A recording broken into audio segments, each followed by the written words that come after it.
Open on Tatooine, with its twin suns rising over Jabba's palace outside of Mos Espa. Through the dark hallways, past the empty throne, to a restoration chamber where Boba Fett lays. He dreams in flashbacks of the early days of Kamino, the death of his father Jango, and his time in the belly of the Sarlassi. He finds a dead Imperial stormtrooper and uses his air tank to get a few breaths. Then, Fett punches through the stomach wall of the Sarlassi and fires his flamethrower. In the next scene, Fett climbs out of the sand, beaten and exhausted, but alive. At nightfall, a sand crawler rolls up to Fett as he sleeps, and the Jawas strip him of his armor.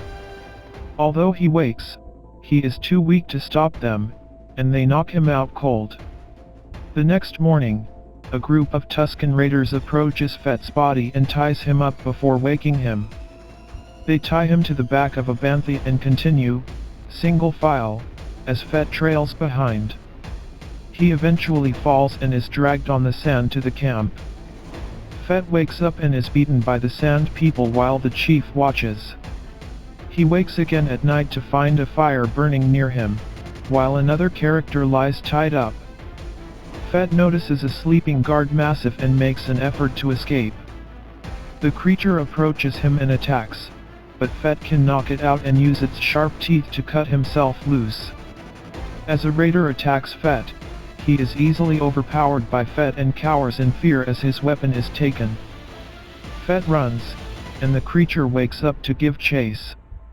As Fett fights the Mastiff, the chief approaches and calls it back. Another Tusken then approaches Fett for battle. Fett takes several hits and is taken down with little effort. Fett is stomped down and goes back to sleep. In the present, Boba Fett is awoken by Fennec Shand. He suspends his healing session in the chamber and gets out. He tells Fennec his dreams are back, but she reminds him of the business they have to attend to. She tells him they are lined up to pay their respects. Fett is armored by droids into his outfit, which he wears to the throne. He is presented with a gift of money from a being whose language he doesn't understand. Nor does Fennec beyond the word friendship.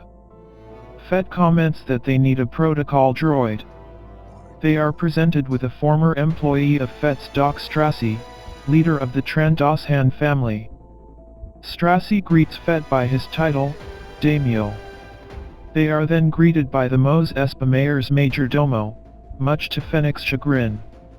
The major domo tells them that the mayor offers his humble welcome to Mos Espa as his tribute. Again, Fennec balks at his nerve to offer no tribute. He responds that the mayor offers his welcome and apologies that he is taking care of pressing matters instead of appearing personally.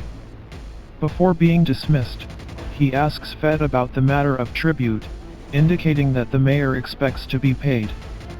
Fennec offers to kill him there, for Jabba wouldn't tolerate such insolence. Fett declines both. The major domo accepts openly but warns that the mayor may feel differently and that there may be another delegation soon. 2 gay Marine guards who did not surrender upon the death of Bib Fortuna are brought to Fett as tribute from his attendant droid. Fett refuses to torture them and instead offers to spare their lives in exchange for the same loyalty they showed their previous masters. The gay Marines both take a knee, though Fennec thinks it is a bad idea. As Fett and a small group enter the city of Mos Espa, Fennec reminds him that it will be easier for him to be accepted if he were to adopt the ways of the Mos Espa. In a cantina, Fett removes his helmet and Fennec tells the server droids that they have business with Garsa Fwip. 2 Twi'lek servants approach and offer to clean their helmets. Fennec refuses, but Fett accepts on behalf of them both, citing Fennec's advice. Madame Garsa personally welcomes them to the cantina, called the Sanctuary. Boba Fett introduces himself and Master Assassin Fennec Shand to Garsa, announcing that he is Bib Fortuna's replacement. Garsa apologizes for not recognizing his litter. Fett informs her that he wasn't carried in on a litter, something else that Fennec told him about. Fett tells Garza that her business will continue to thrive under his watchful eye. Garza thanks him for visiting and tells him that he is always welcome, as the establishment is his. Fett and Fennec both receive their helmets back, filled with coins.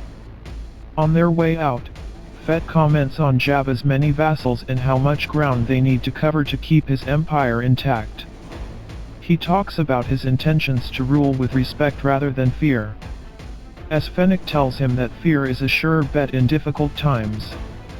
Just then, they are attacked by a group of soldiers, who cause Fett to drop and lose his helmet. The guards come to their aid and help the two to subdue the attackers, though several flee. Fennec pursues the last two, under orders by Fett to bring them back alive. She kills one and brings back the last one. Fett is brought by the guards back to his Bacta pod, where his dream flashback resumes. Fett is woken up and untied from his post, then made to stand up by a Tusken child. He is chained to a Rodian prisoner by the ankle, and the three make their way through the desert, followed by the Massif. They approach a moisture farm that is being robbed by a gang of humans. They are led to a spot to dig for water pods. While he naps, the Rodian discovers a large subterranean sand creature that knocks the Massif away and kills the Rodian. As it starts to attack Fett, the Tusken saves him. Fett is eventually able to get his ankle chain around the creature's neck and chokes it to death. The Tucker child is overjoyed to bring back the head of the creature to the camp. The chief noticed the child retelling the story.